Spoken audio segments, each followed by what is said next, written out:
नमस्कार दोस्तों, हमारे एजुकेशन ज्ञान अड्डा में आपका स्वागत है। आज हम आपके लिए जीके पॉइंट लेकर आए हैं। जीके पॉइंट के साथ साथ आपको बादल कैसे बनते हैं और बादल का निर्माण कैसे होता है, तो इसके बारे में भी हम चर्चा करेंगे। उसके पहले हमारा क्वेश्चन है कि निम्नलिखित में से कौन सी प्रक्रिया वर्षा होने के लिए जिम्मेदार है। तो आपके पास ऑप्शन है बादल का बनना, ऑप्शन बी है वाष्पीकरण, ऑप्शन सी है वाष्पीकरण और संघनन, और ऑप्शन डी है संघनन का होना।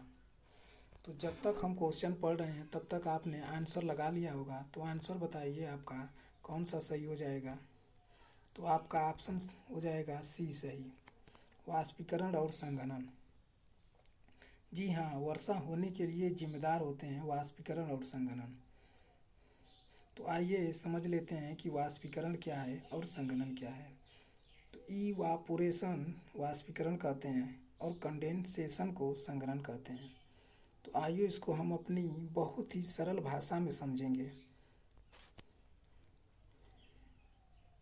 उसके पहले आप समझ लीजिए बादल का निर्माण कैसे होता है।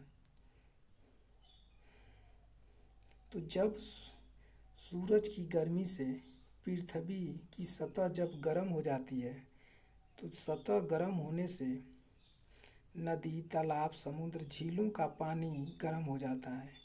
और जब ये पानी गर्म हो जाता है तो गर्म होके वाष्प बनता है, और वाष्प में ही गैस होती है।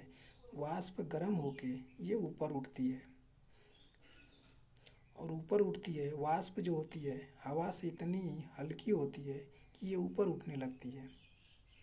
जैसे आपने देखा होगा कि अपने घरों में कि बाल्टी या भदेली, तबेला किसी में पानी गर्म करिए, तो गर्म होने के बाद जो भाप बनती है, वाष्प होती है, वो ऊपर उठने लगती है। क्यों? क्योंकि हवा से बहुत हल्की होती है, इसलिए ऊपर उठने लगती है। ऊपर उठने के बाद वायुमंडल के क्षेत्र से जैसे जैसे दूर जाती है, वैसे वैसे ये वाष्प या गैस जो होती है ठंडी होती जाती है। और ठंडी होने के साथ साथ जब वायुमंडल क्षेत्र से बाहर निकल जाती है, तो ये सतह के रूप में जगह जगह इकट्ठी हो जाती हैं। फिर बाद में जब हवाएं चलती हैं, तो जब कभी इधर से उधर हवा चलती है, पूरब से पश्चिम या पश्चिम से इधर, पश्चिम से पूरब, तो ये ऊपर जाके धूल कण इसी के साथ जाते हैं, वाष्प के साथ ही धूल कण भी जाते हैं जो वहाँ पे इकट्ठे होते हैं।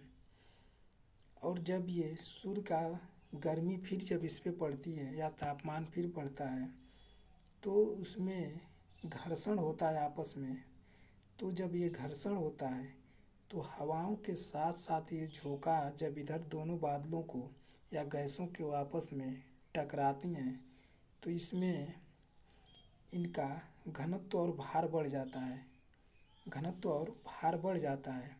तो बाद में क्या होता है कि जब ये बढ़ जाता है, तो बाद में जब तापमान बढ़ जाता है, तो जब हवाएं तेज़ चलती हैं तो इनका भार बढ़ जाने के कारण ये छोटी छोटी बूंदों के रूप में पृथ्वी पे गिरने लगती हैं।